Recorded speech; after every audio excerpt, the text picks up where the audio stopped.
Wow, we've got a couple Texas callers this week. Yeehaw. How you doing, John? Hey, what's going on, guys? Hey. Hey, we're doing a show. Oh, man. You know, I'm just happy that it's warm in here because it is cold and rainy outside. And I just want to be home in my jammy jams with some hot So what did you want to talk about, John? And board games and the people I love. They really would like to know y'all's opinion, y'all's advice, rather, on whether I handled a situation today the way that I should have as an atheist. Well, okay. If you weren't an asshole, I'm probably going to say you're pretty good because there's not like a doctrine, but I'm kind of curious. What happened? Dish. Let's go. What's the news? Okay, so long story short, I haven't always been an atheist. I actually became a born-again Christian. Yeah! Approximately about 2 years ago. So sorry. What church? Although I've been raised in the church my entire life. What was the name of your church?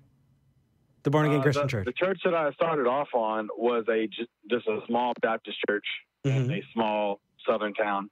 And then I, as Christians would say, went wayward. And, of course, lived a very, very bad life, as they would say. And I reached a very, very low point, and I believe subconsciously ended up going back to Christianity because I didn't realize it at the time, but I was brainwashed from being around it my entire life. My ethics at that time was based upon that. But, of course, I was ignorant to that. Well, as a Christian, you went back, you were washed in the blood, right? You were born again. And, right. And everything seemed right. So, I can't wait for someone from Calvary Chapel. Were you in Calvary Chapel?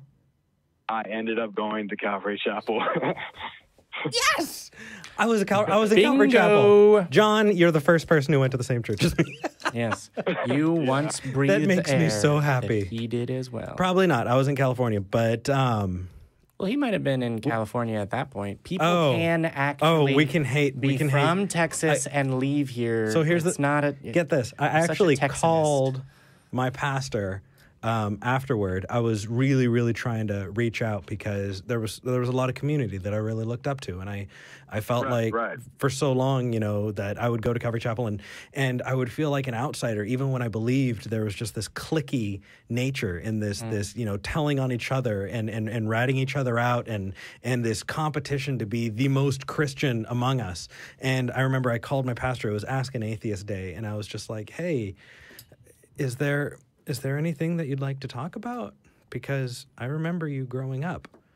And he viciously tore into me for about 45 minutes. And he called me some real nasty things. And it was because I said that I was an atheist. And I've got to tell you, when I hung up that phone, it was the best feeling. I felt so much better because the weight was gone. I'm sorry, you just sent me into a whole. I'm reliving. All right. No worries. Simulating conversation is very, very rare these days. Yeah. So what was the last part of the story that you were telling? Yeah, please. Okay, so as any Christian that would honestly believe that God is God and they believe what they believe in the Bible, of course, they would want to, their meaning in life would be to serve God the best way that they can. Well, as somebody that has always loved to debate and always been ridiculously ambitious, to become a Christian apologist was inevitable. So that's what I started to study for. And I realized after just about 2 weeks of studying that my studies were actually very biased. I found myself continuing to only look at the apologists that were more intelligent than I am, like Ravi Zacharias, for example. I mean, he's an amazing speaker. But I found myself only watching those lectures instead of watching actually what other religion apologists had to say, why they believe what they believed, and so on and so forth. So long story short, I started studying unbiased, and I slowly, very slowly but surely became an atheist, which was actually a lot harder than becoming a theist in the first place, because all the trauma that I went through, the only way that I was able to deal with it at that time is to know that I would see those that I've lost in heaven again. Oh, that hurts, doesn't it? To actually give that up, I mean, it was not an easy process. To realize that, well, honestly, the probability of there being a Christian heaven is actually very, very low. Not saying that a heaven doesn't exist or an afterlife doesn't exist, but the fact that those that I love went through what they went through, and I was out of control, and the fact that they may just simply be dead, it was very hard to give up. It's like they died all over again. At least it was like that for me. I had to mourn them twice. That was very, very difficult to go through, but at the same time, it made me start studying psychology and philosophy in depth, and it's changed my life for the better, for sure. Good. Yeah. So here's the main point of all that. That was just merely background, really. So the main point of all that is that, well, whenever I was a hardcore Christian studying to be an apologist, I met my wife, who is also a Christian. Mm-hmm. And honestly, as a Christian, I married her very quickly because I wanted to be able to have a family, have sex with her, have that relationship, but of course have to be married, right? Oh, yeah. So we jumped into it, and very shortly I realized that it was a mistake, but I knew that to be a man of God, I had to continue to keep everyone else in line morally and whatnot, and pretty much pick up my cross and carry my suffering because it's going to make me a better Christian. Yeah. Well, after I eventually became an atheist, her being my wife, of course, she listened to all the stuff I have to say, unfortunately for her. But she ended up becoming lost because she was listening to me and I was making a lot of sense, but it went against her Christian morals and how she based her entire life of. So it eventually, long story short, led to us having a divorce for the most part. That was pretty much the sole reason. There were many variables that were just really, really bad, and it is for the best for both of us and our children. But so today, what happened? She told me like a week ago, hey, if you want, we can see like some type of therapist or psychologist to go to a marriage counselor. And I was like, well, I mean, I'll go if that will give you comfort, if that will allow you to be able to finally break away to get a third party's opinion. I'm like, I'm totally for it because I knew my decision. I've already made my decision to split up. So I was like, sure. You know what I mean? Like that would be great if that helps heal you, you know, because I know things are not easy. Well, turns out we didn't go see a professional today. She ended up actually talking to my favorite pastor at that time from Calvary Chapel. So we had a marriage counseling session with them. And I had a pretty good idea of how that conversation was going to go as soon as they found out that I'm no longer theistic. But I was like, it's too stimulating to turn away. So I went ahead and went and, you know, asked for my opinion. And right away, whenever the pastor found out that I am an atheist, although I gave it the best definition that I possibly could of what an atheist is, he completely changed his mannerisms and everything. And the entire conversation ended up going 3 against 1, which I didn't mind. It was still stimulating to me either way. But throughout the conversation, there was a time that the pastor said some things, and it made me realize right away, no matter what I say to this man and to his wife, he will absolutely not change his point of view, nor my soon-to-be ex-wife. So should I hold my tongue, or should I say what I need to say anyways in a non-rude manner, as articulate as I possibly can, but also, you know, as straightforward as I possibly can? If I really, I guess, plead my case as to why I became an atheist, should I do that, or should, as an atheist that loves to debate with people, whenever I realize that no matter what I say, they're not going to listen or they're not going to hear me, should I just keep my mouth shut? So you actually have a couple, like a great person, because you're considering not just, I want to say this is what I want, but also, well, what's the effect on them going to be, and all of these things. And I would say if they're willing to engage you in this conversation and you're doing it politely, that no one can fault you for engaging in that conversation as long as they're willing. I would actually give totally different advice. Oh, okay, cool. Yeah. Let's fight about it. We will. All right. So just as at dawn. Yeah, the advice that I would give is twofold, because you're dealing with two separate things, right? Number one, you need to decide whether or not your marriage is the right battleground to have this argument. Exactly. Right? And when it comes to that, your wife is not the only partner in that relationship. There are two people, right? So if she wants to work it out with you, you need to agree on a counselor. Because if she's only going to go to her counselor or go to the person that she chooses, she's not taking you as a partner into account. And you deserve that as a partner, right? Plus, I highly doubt that they take your insurance. But realistically, I mean, you have that right. You say we need to agree to a therapist. And if she says, well, I'm only going to go to this therapist, then she's not meeting you part way. She's saying, I'm willing to do this as a show, right? You do have the right to go to a therapist, and it's wonderful that you're willing to do it, right? It's fantastic that you're willing to do it. Yes, Jamie, you keep. I was just going to say, better advice. Yeah. I mean, having that chance to be able to have that conversation is fantastic. And I think that you sound like you really have got your shit together, and being able to model it, I think you'd be able to do very, very well. But if you're talking about your marriage, you know, the best shot at it is if you self-advocate.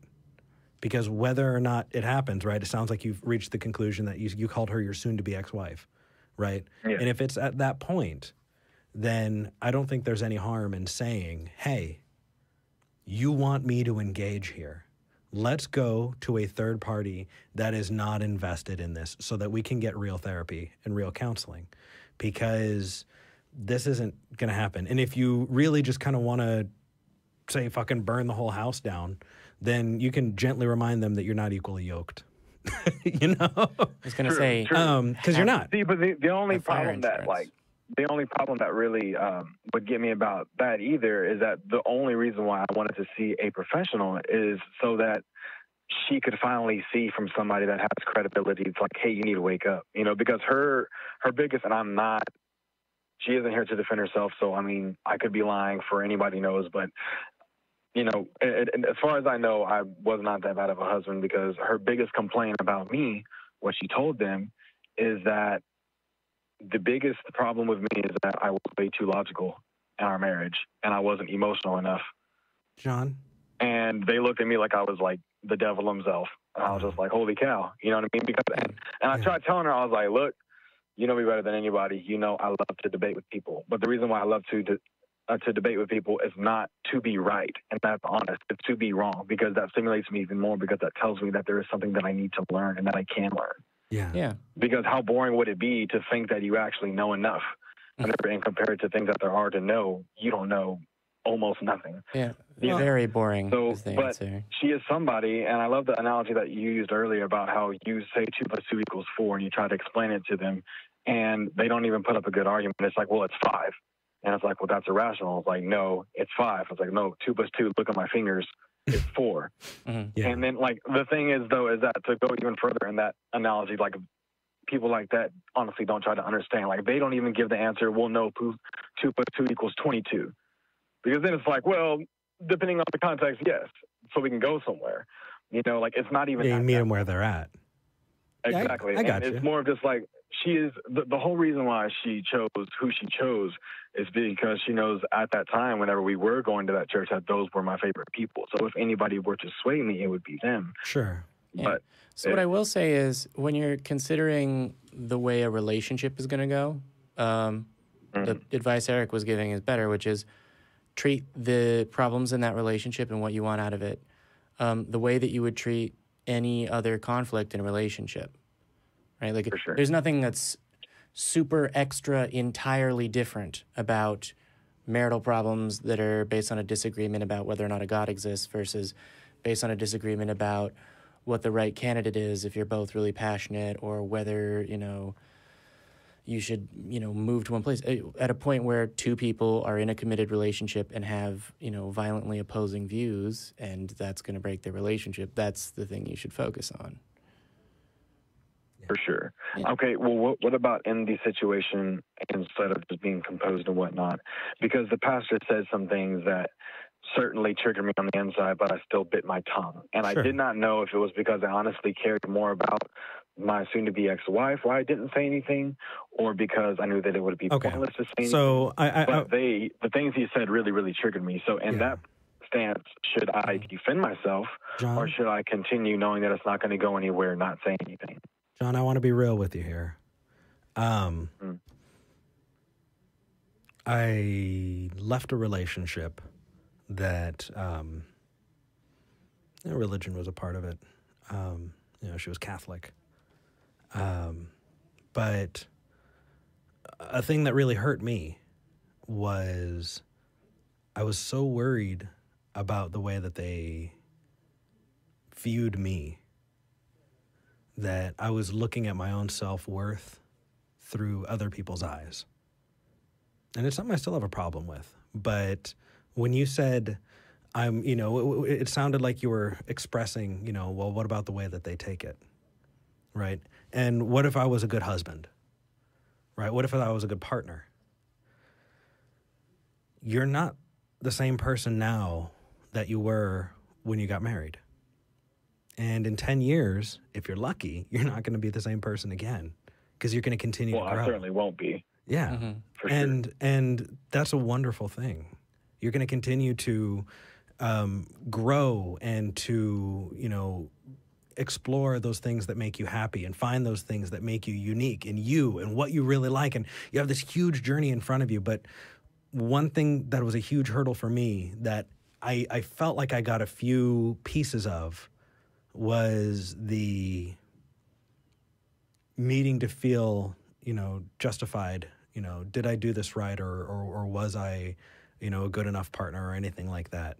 And I just want to tell you that it's totally okay, even if somebody thinks that you were not a great partner for whatever their rationalizations were. It's totally okay for you to be justified in moving forward in your life.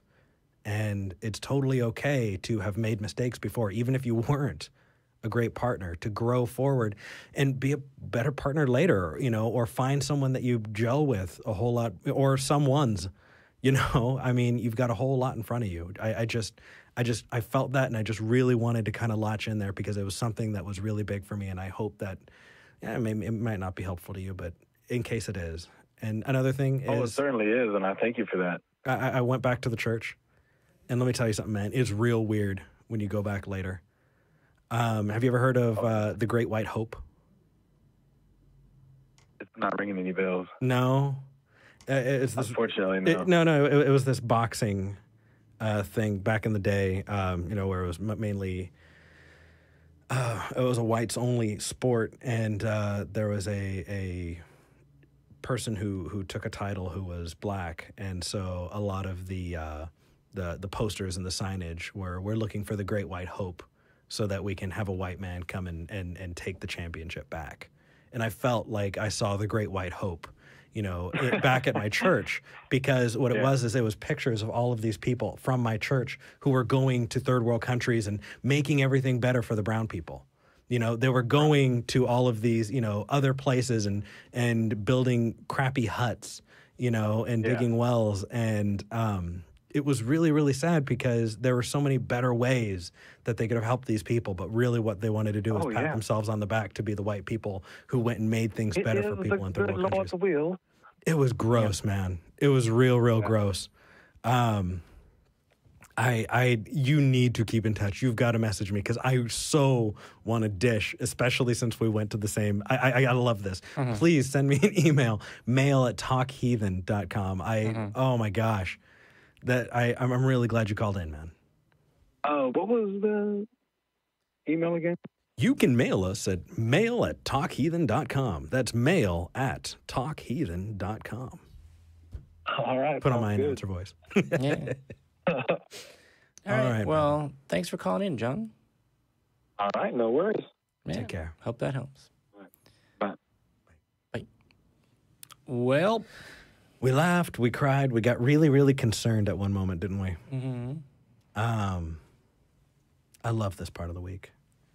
And thank you so much, live. Third time's the charm. Thank you, everybody.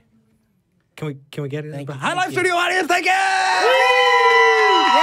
I was going to do. We got the love. We got the love rings up. Cool cats and kittens.